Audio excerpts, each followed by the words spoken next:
नाश्ता केलेलं बिल मागितल्यावरून रुकडी इथल्या 9 जणांनी हॉटेल हनुमान अँड कोल्ड्रिंक्सची मोडतोड करत गल्ल्यातील रोख 18,000 रुपये आणि गळ्यातील सोन्याची चेन लांबवल्याप्रकरणी हातकणंगले पोलीस ठाण्यात रात्री उशिरा गुन्हा दाखल करण्यात आला।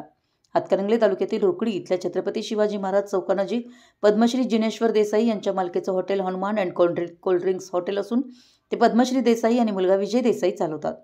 बुधवार दिनांक 20 रोजी विधानसभा निवडणुकीची मतदान प्रक्रिया सुरू असल्यानं या रोडवर मोठी गर्दी होती। दुपारी 3च्या दरम्यान केतन कुंदन लोखंडे वय वर्ष 23 आणि गणेश गदायानंद लोखंडे वय वर्ष 24 या दोघांनी हॉटेलमध्ये नाश्ता केला। या नाश्त्याचे बिल पद्मश्री देसाई विजय देसाई यांनी मागितल्यावर केतन लोखंडे आणि गणेश लोखंडे यांनी वाद घालायला सुरुवात केली। यातील एकाने अन्य 6 ते 7 मित्रांना फोनवरून बोलावून घेतलं।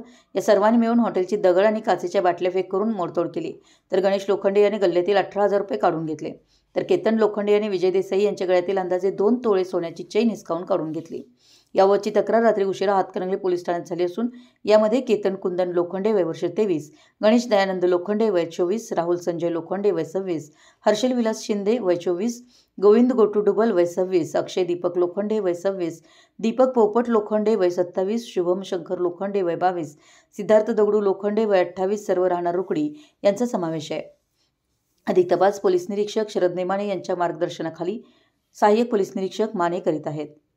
मराठी एस न्यूजसाठी हातकणंगलेहून रोहन साजने।